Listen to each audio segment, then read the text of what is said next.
Hey fabric snobs, and welcome to the channel. I'm Chantal, certified fabric snob and founder of Lilac Rayon, a platform where style, sustainability, and wellness all converge. So if that's your vibe, make sure you subscribe for more content and videos on that. Today we're chatting rayon versus polyester.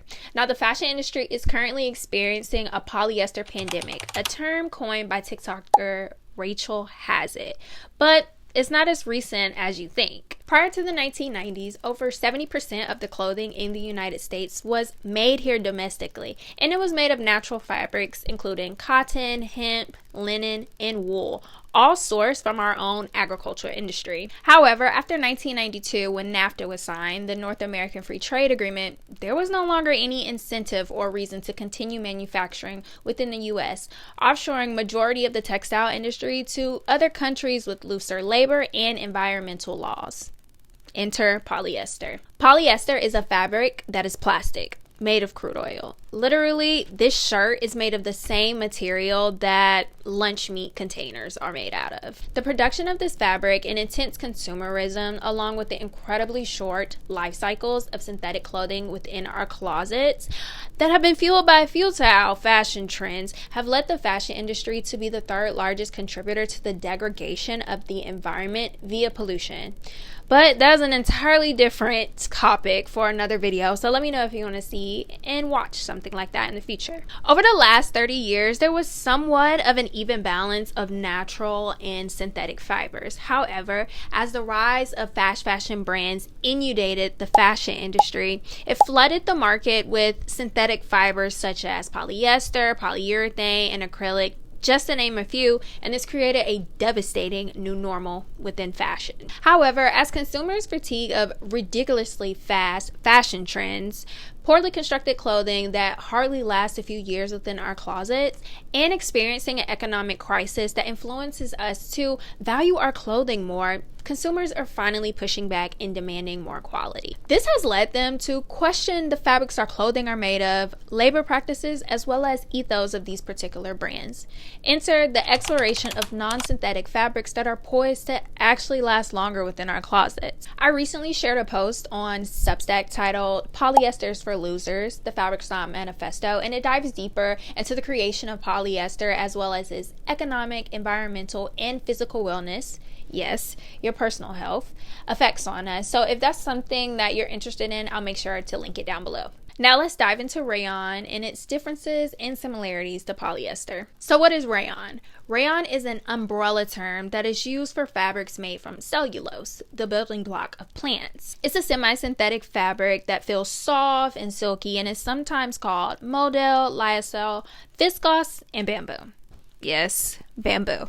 It tends to feel denser and more fluid than cotton and linen, depending on how it's spun. Now, this video is the first of a series that I am dubbing Soil to Skin, where we will be covering all types of natural fabrics, their origins, how they react to the skin, the best time to wear them, and how to take care of them. So make sure that you subscribe to our channel and turn on your notifications so you're able to get first notified of when those drop. Also throughout this series, I will be referencing research from mainly 3 books: To Die For by Alden Wicker, Sundress by Lucienne Tonti, and Fiber Shed by Rebecca Burgess. Now let's get into what rayon is actually made of. Now it can be extracted from straw, cotton waste, and other natural materials, but in rayon and viscose specifically, it actually comes from wood pulp of trees like pine, eucalyptus, and birch. Despite being described as an eco-friendly fiber because it's made from a renewable source, trees, rayon sourcing has actually been linked to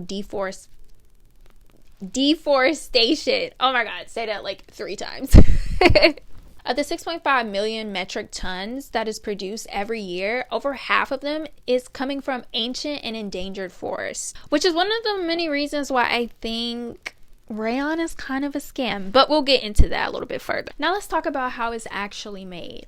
The production of rayon has actually doubled in the last 3 decades. Its carbon footprint is further expanded by its chemical intensive and highly toxic process of converting the wood pulp into a fabric.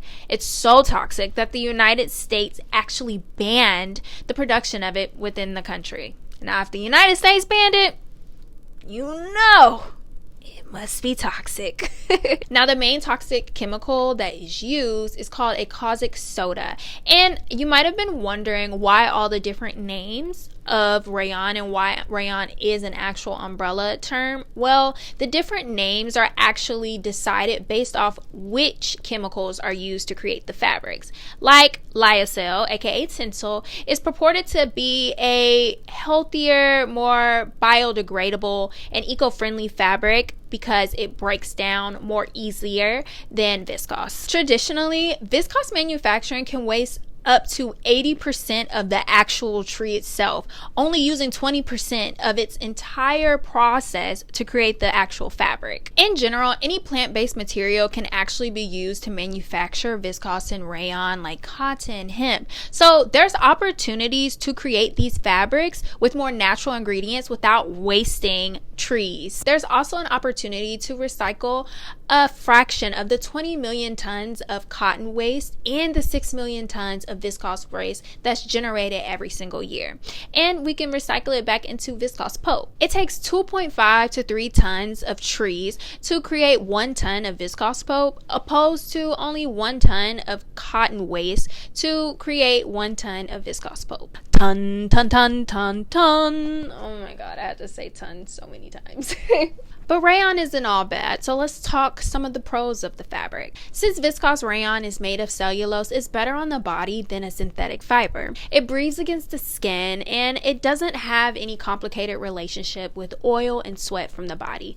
Plus, it doesn't shed any microplastics into our waterways. Now that you have all this information about rayon, I don't want you to instantly go out and throw out all your rayon, viscose, modal, and lyocell, or your bamboo. Of course, natural fabrics are the best type of fabrics to have in your closet, but if you already have them, the most sustainable thing you can do is wear the clothing that you already have. So here's how you take care of it. Compositionally, rayon acts like silk, so it's best to treat it as such by cleansing it in cool water and with a fragrance-free detergent. To prevent shrinking, you want to lay them flat to dry, or you can hang them depending on how the fabric of the garment or the garment is actually constructed. To store your rayon clothing, you can hang them on wooden hangers, really any type of hangers if it's felt as well, but what you do want to avoid are the thin wire hangers to prevent misaligning and messing up the structure of the garment itself. So to summarize this entire video by answering our initial question,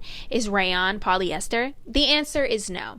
Rayon is a semi-synthetic fiber that is commonly made from tree pulp, whereas polyester is a plastic made from crude oil.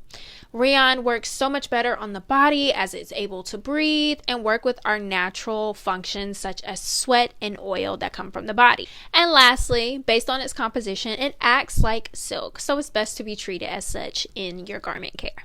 Whew! That was so much information to get through just for me, and mind you, I've been studying this for months.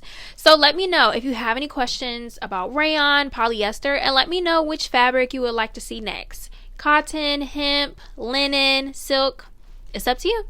Thanks again for watching, and make sure you subscribe.